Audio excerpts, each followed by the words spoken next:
Regina, Mater misericordiae, vita dulcedo, estes nostra salve.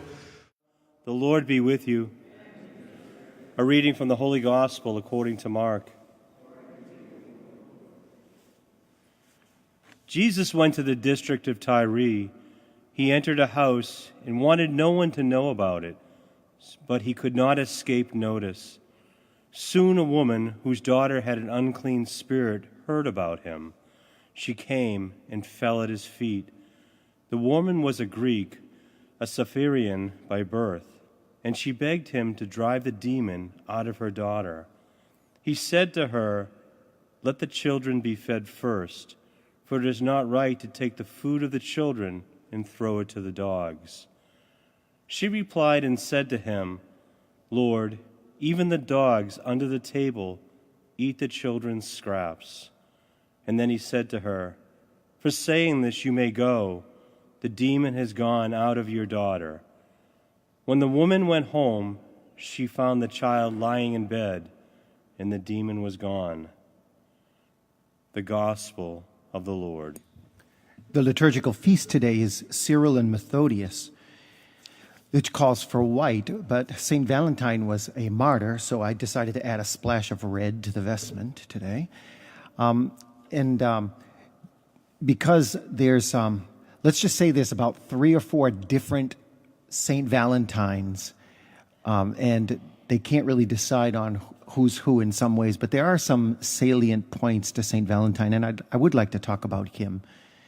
That after an edict by the Emperor Valerian that forbade public celebration of the church's sacraments, okay, could be something we might see in our own future.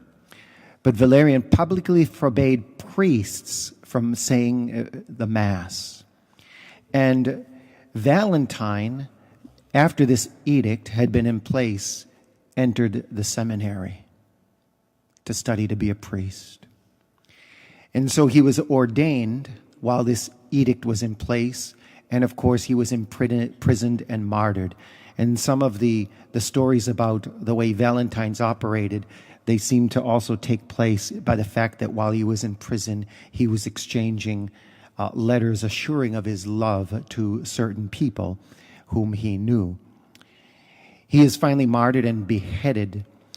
And what's interesting is his fate was so sealed by ordination that in the Byzantine Rite during that time it was common to sing the Song of the Martyrs when a deacon was ordained, because it was highly likely, highly probable that the one who would be ordained would be martyred. It was a kiss of death, in a sense, to have the bishop place his hands on your head.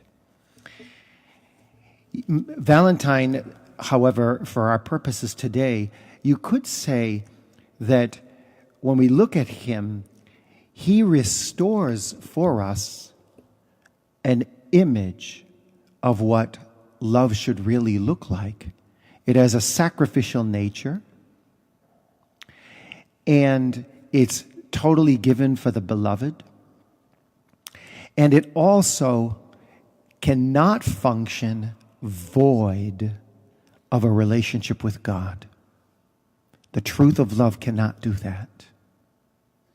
Because God is the essence of love, St. John tells us.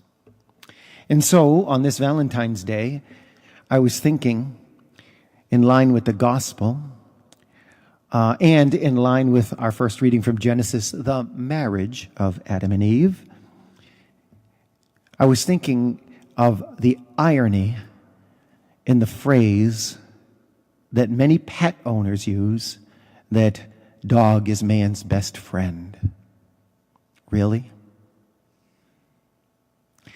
This is a sentiment that is a result of sin in the world. I'm not saying that people can't have some kind of friendship or affection in a dog. I'm not saying that, but I'm saying a phrase like that is indicative of the effects of sin in the world, where human beings are secondary in friendship and in the ranks of friendship to pets because we don't treat each other well. So that people have to look to pets for a hierarchy of dignity. It's interesting. And so sin brings this on. It sullies the beauty and the truth and the dignity of the gift of love in community, especially in marriage. This was designed from the beginning by God.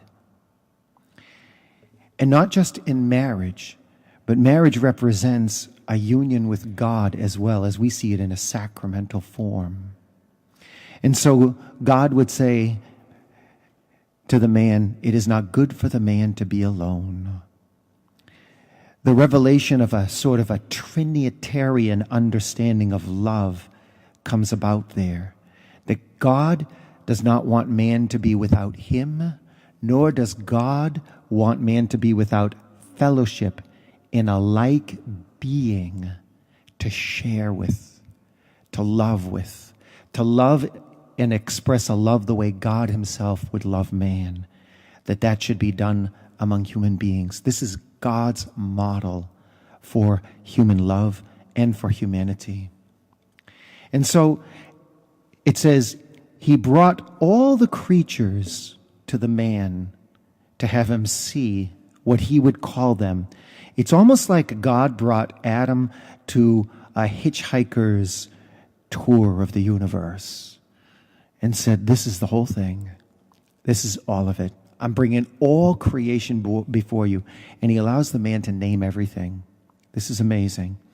And so what you see in this is man has an intimate knowledge of everything that exists.